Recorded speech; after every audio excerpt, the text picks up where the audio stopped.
उच्चारण और अर्थ समझेंगे।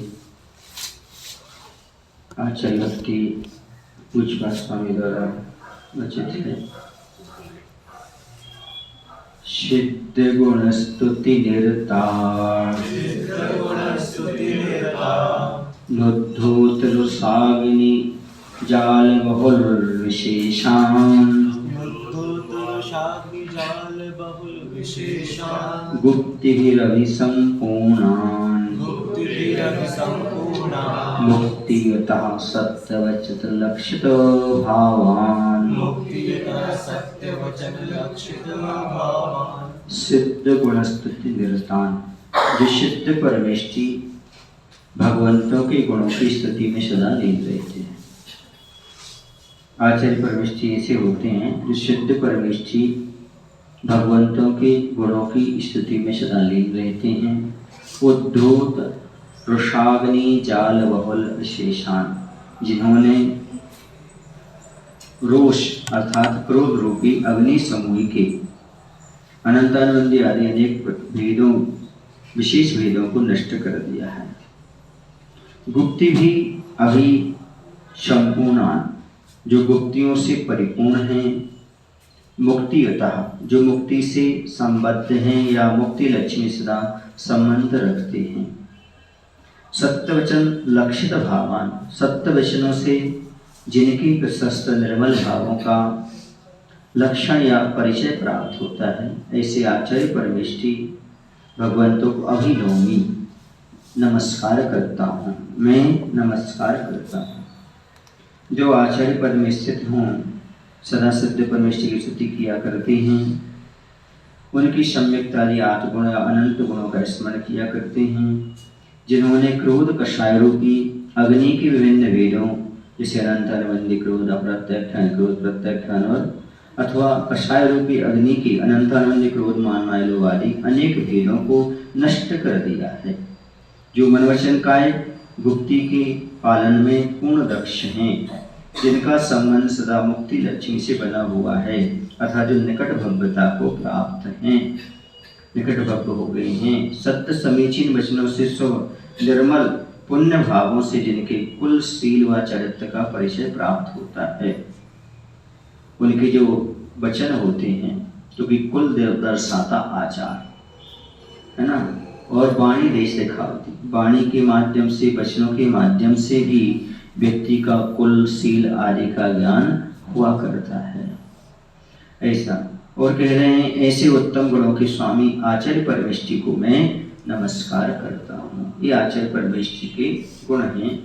यहाँ पर मुख्य रूप से बताया जा रहा है, वो सिद्ध परमेष्ठी की स्तुति हमेशा करते रहते हैं। क्रोध रूपी कषाय रूपी जो अग्नि है उसको शांत करते रहते हैं, है ना, उसको नष्ट कर दिया उन्होंने। और गुप्ति के पालन में वह पूर्ण दक्ष हैं, वह निकट भव्य हैं, और समीचीन वचनों से उनका परिचय प्राप्त होता है। ऐसे उत्तम गुणों के धारी आचार्य परमेष्ठी को मैं नमस्कार करता हूँ। आचार्य ने इसका पद्यानुवाद किया। सिद्ध बने शिव शुद्ध बने जो जिनकी धुति में निरत रहे, दावा समाति कोप अनल को शांत किए अतिव्रत रहे। मनोगुप्ति के वचन गुप्ति के काय गुप्ति के धारक हैं, जब जब बोले सत्य बोलते भाव शुद्ध शिव साधक हैं। शुद्ध बने शिव शुद्ध बने जो जिनकी धुति में निरत हैं, जो सिद्ध बन गए हैं, मोक्ष को प्राप्त कर गए हैं, ऐसे सिद्ध परमेष्ठी जो धुति में स्तुति में हमेशा लीन रहते हैं। दावासम दावानल जैसे जो कोप रूपी अग्नि है, क्रोध रूपी अग्नि, उसको शांत करके अतिविरक्त भाव को प्राप्त हुए, जिनके मन वचन काय तीनों को जिन्होंने गुप्त कर लिया है, अर्थात गुप्ति गुप्त हैं, अर्थात मन वचन काय को पाप से पूर्ण बचा रखा है। ऐसे मनुष्य काय को पूर्ण क्या किया उन्होंने, बस में कर लिया। और जब भी बोलते तो सत्य बोलते हैं, भाव शुद्ध शिव साधक हैं, और हमेशा वह एक ही भाव बना के रखते हैं कि मुझे मोक्ष जाना है। यहाँ पर अगला काव्यपद पढ़ते हैं। ये गुण बताने के बाद मुनि माहात्म विशेषान जिन शासन सत्प्रदीप भासुर मूर्तिं सिद्धिं प्रकृत सुमनसो भद्रजो विपुल मूल घातन कुशलान मुनि महात्म विशेषान, जो मुनियों के महात्म विशेष को प्राप्त हैं, अर्थात जिन्हें मुनियों का विशिष्ट महात्म प्राप्त है। विशिष्ट है वो मुनि, कैसे हैं? मुनियों में भी विशिष्ट हैं और सारे मुनि उनका आदर भी करते हैं। जिन शासन सत प्रदीप भाषण मूर्ति, जिन शासन रूपी समीचीन प्रदीप माने दीपक के भाषण प्रकाश से जिनका शरीर दीप्यमान है, जिन शासन रूपी समीचीन दीपक के प्रकाश से जिनका शरीर दीप्यमान है, अथवा जिनका दीप्यमान शरीर जिन शासन को प्रकाशित करने के लिए समीचीन दीपक वत है। दिगंबर मुद्रा से तो मालूम पड़ता है कि जिन दर्शन क्या है। जैसे आज वर्तमान में दिगंबर जैन धर्म को जानने के लिए लोग आचार्य विद्यासागर जी को मानते हैं और आचार्य विद्यासागर जी को जानने के लिए जैन धर्म को जानते हैं। मतलब आचार्य जैन धर्म की पर्याय बन चुके हैं। आज वर्तमान में वहीं पर सब लोग आकर के समझते हैं कि जैन धर्म क्या चीज़ है। तो जैन धर्म का प्रकाश भी अच्छे से होता है। जैन धर्म की प्रभावना करने में जो दीपक के समान प्रकाशित है। सिद्धिम प्रपत सुमनसः, प्रपत सुमनसः, जिनका उत्तम शुभ मन सिद्धि की प्राप्ति को चाहता है। सिद्धि प्रपत सुमनसः, अच्छा मन, शुभ मन, सिद्धि की प्राप्ति के लिए कामना करता है। बद्ध रजा विपुल मूल घातन कुशलान, बंधे हुए जो कर्म हैं उनके जो विपुल विशाल बहुत मूल जो घातन कुशलान, मूल कारणों को घातने में जो कुशल है, ऐसे वाला आचार्य भगवंतों को अभिनौमी, मैं मन वचन काय से नमस्कार करता हूँ। जो मुनियों में विशिष्ट महात्मा को प्राप्त हैं, अर्थात जो मुनि समूह में श्रेष्ठ हैं, जिनका रत्नत्रय से दीप्यमान शरीर जिन शासन का लोक में उद्योतन की करने के लिए समीचीन दीपक के समान है, जिनका उत्तम मन सदा मुक्ति की प्राप्ति में ही लगा रहता है, तथा जो अनादिकाल से आत्मा से बद्ध कर्मरज को मूल से क्षय करने में कुशल हैं, ऐसे आचार्य परमेष्टि को मेरा नमस्कार हो। दिन दुगनी और रात चौगनी मुनि पद महिमा बढ़ा रहे, जिन शासन के दीप्त दीप हो और उजाला दिला रहे। बद्ध कर्म के गूढ़ मूल पर घात लगाने कुशल रहे, रिद्धि सिद्धि पर सिद्धि छोड़कर शिव सुख पाने मचल रहे। जिनके माध्यम से दिन दुगनी और रात चौगुनी मुनि पद की महिमा बढ़ रही है।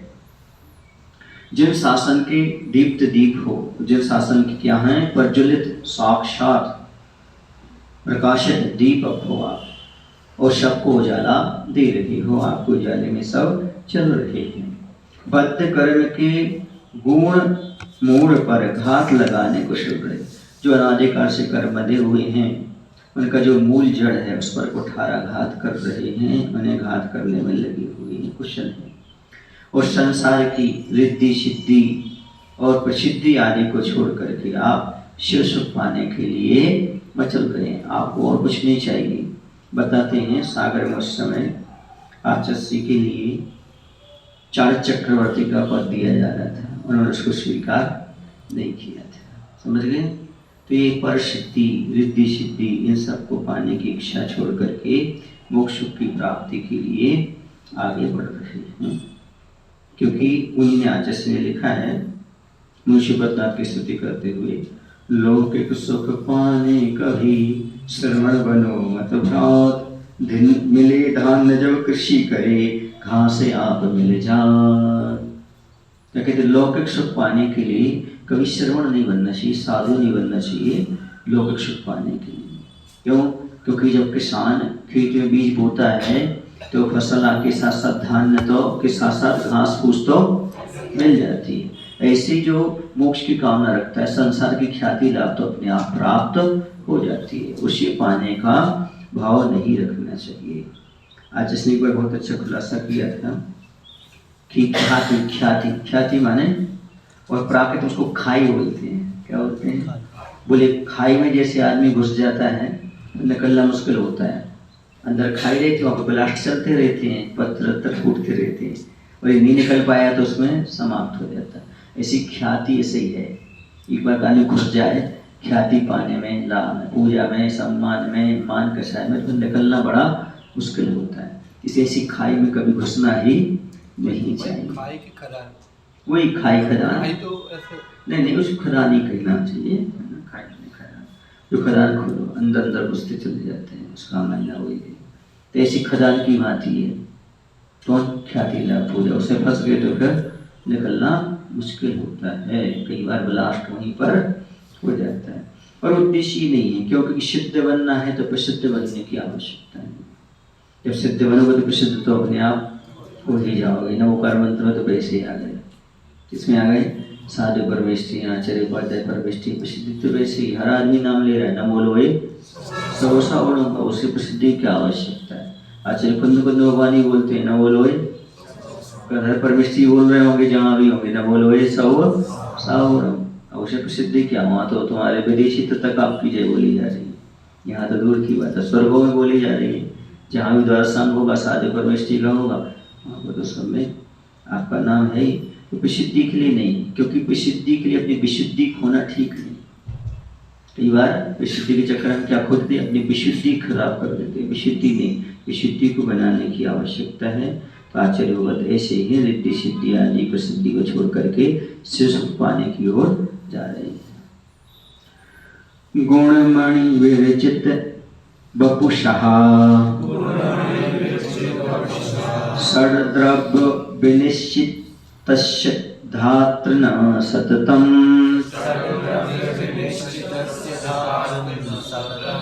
रहित प्रमादचर्यान्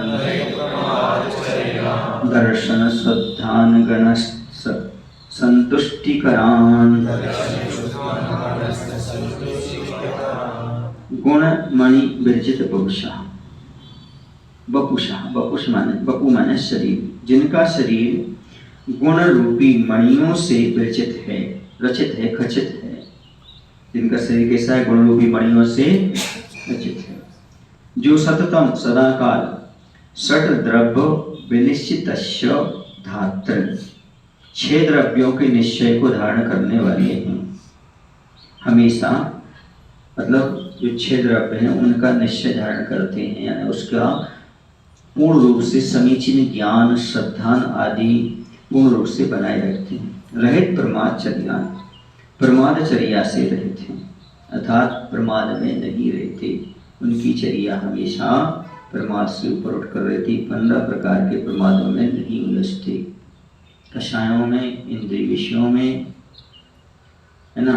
उसके साथ साथ विकथाओं में प्रमाद और निद्रा, इन सबको, स्नेह और निद्रा, इन सब पर विजय प्राप्त करे हुए ऐसे 15 प्रमाद से ऊपर उठे हुए। दर्शन शुद्ध, सम्य दर्शन से शुद्ध हैं, तथा गणस्य संतुष्टि करा, गण को अर्थात साधु संघ को संतुष्ट करने वाले हैं। अभिनवमी उन आचार्य परमेष्ठी भगवान को मेरा नमस्कार हो।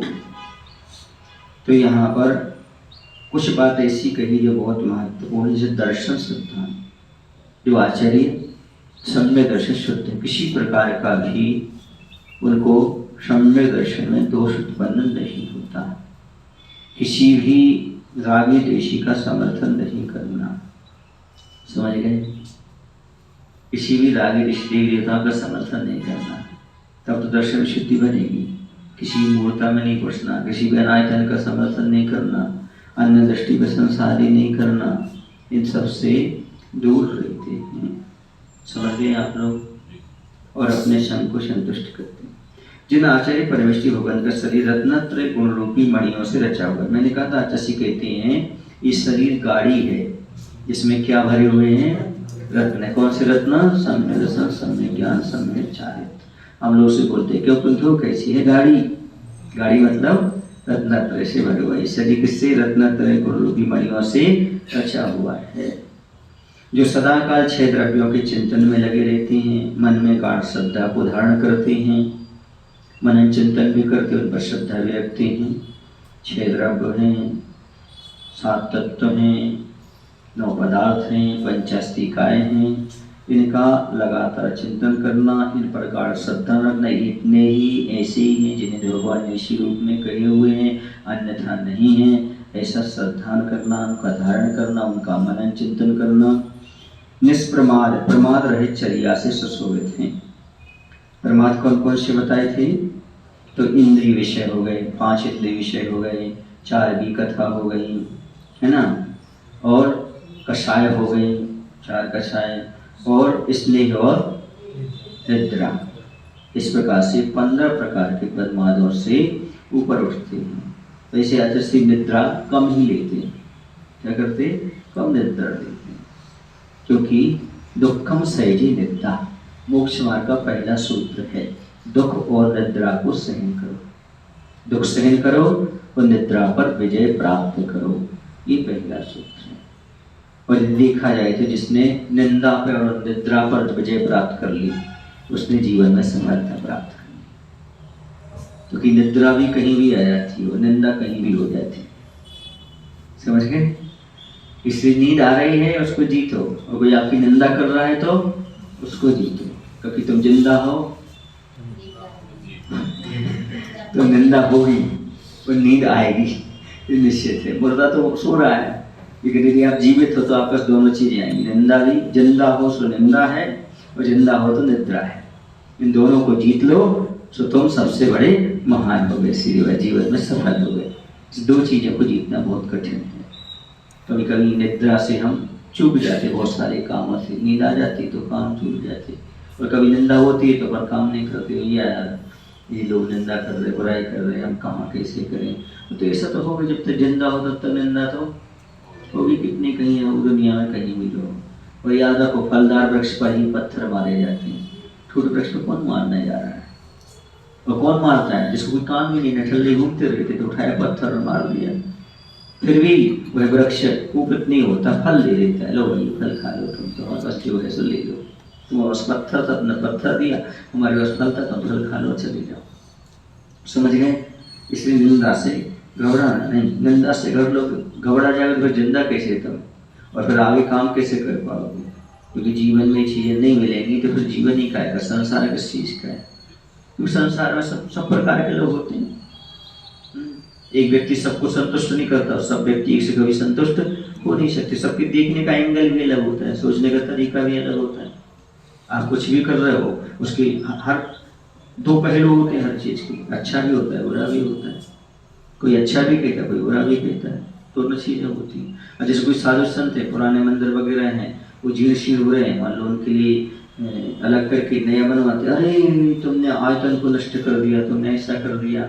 आयतन तो पहले ही नष्ट हो रहा था, वो उसका जीर्णोद्धार किया, नया बनाया ताकि वर्षों तक चल सके। ये नहीं दिखाया कि ये वर्षों तक चलाने के लिए बनाया जा रहा है, नहीं वो पुराना ऐसा वही करने के लिए किया जा रहा है। ये सारी बातें जो है ना, ऐसा हो जाता है। अब मान लो कोई तुम्हारा बुजुर्ग बीमार है, क्या है, हाँ, तो उसको जब तक सुरक्षा करो जब तक है, बाकी तो उसको समाधि दिलाओ ना, तब तो उसका भला है। हाँ, पर लोग इस चीज को नहीं समझते। वही कहते नहीं, ऐसा नहीं, पुराने लोगों ने नहीं किया होता तो कैसे बनता है ये सब चीजें? इन सबकी आयु होती है, समय होता है, जीर्ण हो जाते हैं। कृत्रिम चेत अलग है, कृत्रिम चेत अलग है। अब वो तो दिख ही नहीं रहे, पर कहाँ है? कैलाश पर्वत जो 24 जिनालय बनाए थे, पर चेक कहाँ गए? कैंट को नाम यही बात है। सुरेश महाराज जी थे तो कमेटी नहीं आई, बोला महाराज जी गिरवा लेंगे पुराना मंदिर। महाराज जी का प्यार हुआ, दिवाली गिर गई। हाँ, ऐसे ही होता है। कैंट मंदिर, हाँ समझ गया, वो दूर। तो ऐसा होता है, बहुत बड़ी बात होती है। वहाँ जो महावीर बन जाते बीना गंगे के में भी रहे थे, बाकी सारी चीज मालूम। तो इस प्रकार से आचार्य परमेश्वरी भगवंत को मेरा नमस्कार।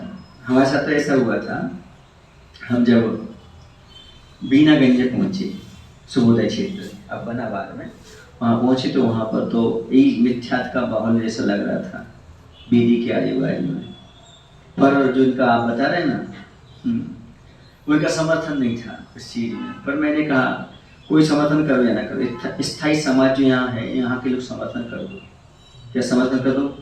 ये यहाँ पर जो देवी देवता बैठे हैं कुछ साइड में करवा देते, हम करवा देते, हम जिम्मेदारी ले लेते हैं और ये भी गारंटी लेते हैं कि आपका काम इसी से रुका है। नहीं महाराज, कुछ लोग तो कर रख दी इसलिए अब काम बनेगा। मतलब नहीं, जितनी आप जल्दी इसको वो करोगे उतनी आपका काम हो जाएगा। वहाँ के दो लोग बहुत अच्छे थे, मनोज जी और अशोक जी, उन लोगों ने सबने कहा ठीक है हम तैयार हैं। और काम हुआ, जहाँ पर बर्तन वगैरह धुलते वहाँ पर उठाकर रख दिए। नई बेदी बन चुकी थी वहाँ। क्या बन चुकी थी? कोई त्यागी का संपर्क मिल गया, वहाँ चतुर्मास हो गया आर्य का कोई, तो वहाँ पर बेदी तक बन गई। बेदी में बैठ गए देवी देवता। बोले बात तो प्रतिष्ठा हो गई। हमने कहा प्रतिष्ठा नहीं होती भैया, जैन दर्शन वीतरागी के अलावा किसी की प्रतिष्ठा होती ही नहीं है। तो बोले कौन हाथ लगाएगा उसमें? हम लगाते, चलो जो दुपट्टा बनाओ, हम उठवा देते, सब करवा देते। चलो तो मैं डर लग रहा था, हम बैठे वहाँ सामने, उठाया और जहाँ पर जो बर्तन धोते थे वहाँ रखवा दिया उनको। बेदी में क्या करें? उनका बेदी मत तोड़ो, रखे रहने दो, उसमें शास्त्र जी रख दो, आचार्य की फोटो रख दो, बस बात हो जाएगी, सम्यक की बेदी हो जाएगी, रख दो, कोई दिक्कत नहीं। रख दिया। जैसे हुआ 6 महीने नहीं हुए, आचार्य संकेत हो गए, सुधा सागर जाओ सुबोधय क्षेत्र, वहाँ मतलब वीरनागंज में। मैंने कहा देखो हमारे पास आए कमेटी, बोले महाराज जी आपने अच्छा किया, 6 महीने नहीं हो पाए और आपने कहा था 1 साल के भीतर हो जाएगा, 6 महीने में काम होने जा रहा है हमारा, हो गया, अच्छा हो गया। हम लोग समझते नहीं, मिथ्यात की ओर बढ़ जाते। ऐसा है, ऐसा है, ऐसा है। जो आप शुद्ध वीतरागी को मान रहे हैं, सब कुछ कर रहे हैं, तो ढुलबुल क्यों हो रहे हो आप? रागी देशी को पूजने के लिए क्यों जा रहे हो? उससे तुम्हें क्या उपलब्ध होने वाला है? जहाँ देखो वहां पर यही सब चलता है, बाहुल राग देश का। तो कैसे हैं आचार्य परमेश जी? शुद्ध सम्यक दृष्टि, सम्यक दर्शन को धारण करने वाले हैं, उनके पास रत्नत्रय है। इस प्रकार का यहाँ पर कहा जा रहा है। सम्यक दर्शन से कैसे हैं वो? शुद्ध हैं, दर्शन शुद्धान, ये विशेषण अपने आप में महत्वपूर्ण है। इसलिए तो दर्शन शुद्धान आचार्य बहुत कम मिलते हैं पंचम काल में। दर्शन शुद्ध मिलना बहुत कठिन होता है। दर्शन शुद्ध का ये भी होता है, दर्शन का अर्थ मात्र सम्यक दर्शन नहीं होता, दर्शन का अर्थ होता है जिन लिंग शुद्ध हो, जिनका कैसा हो, जिन भगवान का जो लिंग लिया हुआ है, जिन मुद्रा है वो निर्दोष हो। कैसी हो? निर्दोष हो। कितना दंसन भट्टा भट्टा दंसन भट्ट सनथ निब्बानम सृजंति चरिय भट्टा दंसन भट्टा न सृजंती। अष्टपावड़ में दर्शन पावड़ में गाथा आती है कि जो सम्य दर्शन से भ्रष्ट है ना, वो भ्रष्टों में भ्रष्ट है। और जो चारस से भ्रष्ट है कोई बात नहीं, वह बाद में समझ प्राप्त होकर कल्याण कर लेगा। लेकिन यहाँ पर आचार्य कुंद महाराज ने उस समय लिखा था जब गिरनार पर्वत पर विवाद हुआ था श्वेतांबरों से, तो उनका कहना दर्शन से भ्रष्ट माने जिन लिंग से भ्रष्ट। अब तुमने कपड़े स्वीकार कर लिए और अपने आप को महावीर की भक्त कह रहे हो, मुनि मान रहे हो, ये दर्शन भ्रष्ट के लिए कहा था। ये दर्शन भ्रष्ट कभी मुक्ति को प्राप्त नहीं कर पाएंगे, क्योंकि दर्शन का अर्थ लिंग होता है। जिन मुद्रा से भ्रष्ट हो गए। जिन मुद्रा थी उनकी पहले, लेकिन वो अकाल पड़ने के कारण सहन नहीं कर पाते, उन्होंने क्या कर लिया उसको, ये हो उपसंग का अर्थ। लेकिन लोग क्या कहते हैं, जो दर्शन से भ्रष्ट है वह भ्रष्ट है, और जो चारस से भ्रष्ट है वो चारस को सुधार के आगे कल्याण कर लेगा। तो जो सम्यसन से भ्रष्ट है वो भी तो सम्यसन सुधार लेगा बाद में। सम्यसन जिसका छूट गया वो भी तो आगे सम्यदृष्टि बन सकता है कि नहीं बन सकता है। जैसे चाहत किसी का छूट गया, बाद में चाहत अच्छा से प्राशद देके बढ़ गया तो बढ़ जाएगा, ये कोई दिमाग नहीं लगाता। वो कुंद महाराज का कहना था जो जिन लिंग से भ्रष्ट हो गया, जिन मुद्रा से, अर्थात कपड़े स्वीकार करके श्वेतांबर बन गया, वो है वहां का मुख्य उद्देश्य लिखने का। क्यों? क्योंकि हम आचार्य पास पहुंचे, एक बार हमारी धारणा थी कि कुछ लोग ऐसे करते थे कि मुनि बनने के पहले अंजलि में भोजन लेते थे, ब्रह्मचारी अवस्था में सीखते थे ऐसा। हम आपको बता देते हैं, पर हमने पढ़ रखा था ब्रह्मचारी अवस्था में। उसमें एक गाथा आई है कि जो हंसी हंसी में भी अंजलि में भोजन ग्रहण करता है वो नरक निगोद का पात्र होता है। सुने ना?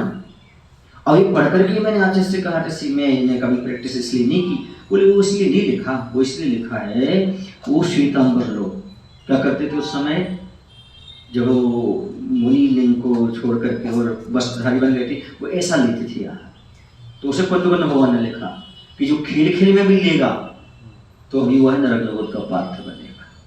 समझ गए? तो ऐसे वस्त्रधारी होकर के मुनि मुद्रा बना करके वैसे भोजन कर रहा। फिर उन लोगों ने क्या किया, तो कमंडल मंडल बस उसमें खाना शुरू किया। समझ गए? ये उस समय की है ये चीज। गंभीरता से भी उसका इतिहास पढ़ा जाए, कब लिखा गया, किस परिस्थिति में लिखा गया। उन्होंने कहा वस्त्र धरो न सिद्धति, कोई तीर्थंकर, तीर्थंकर भी हो तो वस्त्रधारी होकर सिद्धि को प्राप्त नहीं। उधर लिंग बताए, कौन से लिंग होते हैं?